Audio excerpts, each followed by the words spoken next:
અરવલ્લી જિલ્લાના માલપુર ખાતેની વેત્રવતી નદીના કિનારે આવેલ પૌરાણિક રક્ષેશ્વર મહાદેવ મંદિરે હોમાત્મક લઘુરુદ્ર યજ્ઞ યોજાયો હતો. પાવન પવિત્ર શ્રાવણ માસનો છેલ્લો દિવસ અને જોગાનુજોગ અમાસ અને સોમવાર આ બંનેનો યોગ ત્યારે બ્રહ્મ સમાજના આગેવાન વિનોદભાઈ શ્યામશંકર પંડ્યા પરિવાર તરફથી હોમાત્મક લઘુરુદ્ર યજ્ઞ વૈદિક મંત્રોચ્ચાર સાથે રક્ષેશ્વર મંદિરે યજ્ઞ યોજાયો હતો. આ કાર્યક્રમમાં માલપુર સ્ટેટના રાજવી તેજેન્દ્રસિંહજી રાહુલજી પરિવાર સહિત હાજર રહ્યા હતા. તેમજ મોટી સંખ્યામાં ભક્તો તેમજ ગામના તથા બ્રહ્મ બંધો યજ્ઞના દર્શન કરી ધન્યતા અનુભવી હતી અને ભૂદેવોએ મહાપ્રસાદ ધન્યતા અનુભવી હતી. રિપોર્ટર જયપ્રકાશ જોશી, માલપુર.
महादेव रक्षेश्वर दादानी जय हो.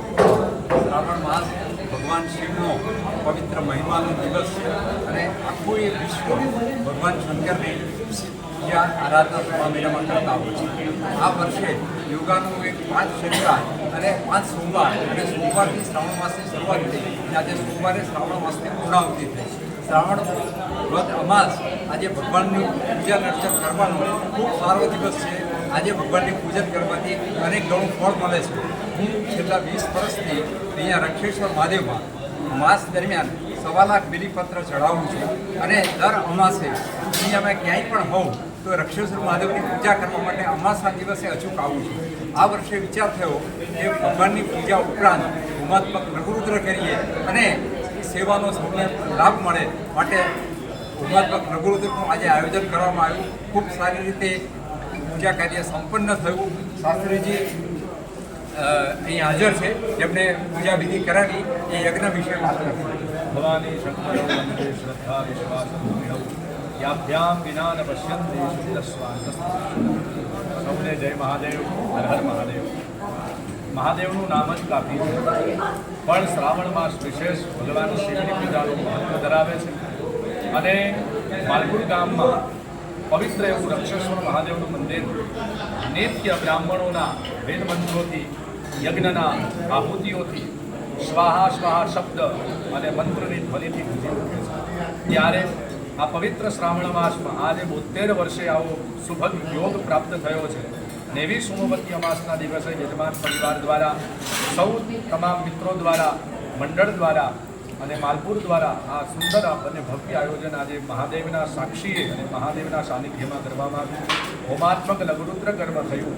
ભગવાન મહાદેવને એક જ પ્રાર્થના કરીએ છીએ. આપ સૌ જાણો છો, યજ્ઞ તો સર્વનું કલ્યાણ કરવાવાળા છે અને ભગવાનનું નામ છે શિવ. શિવ એટલે કલ્યાણકારી. માત્ર ને માત્ર અમે ભગવાનને પ્રાર્થના કરીએ સર્વત્ર કલ્યાણ કરે, સમસ્ત વિશ્વનું કલ્યાણ કરે, પ્રાણી માત્રનું કલ્યાણ કરે, કારણ કે તો જ આપણો સનાતન ધર્મ સક્ષમ અને સંવર્ધન અને સંરક્ષણ પ્રાપ્ત થશે. સૌને હર હર મહાદેવ, જય મહાદેવ.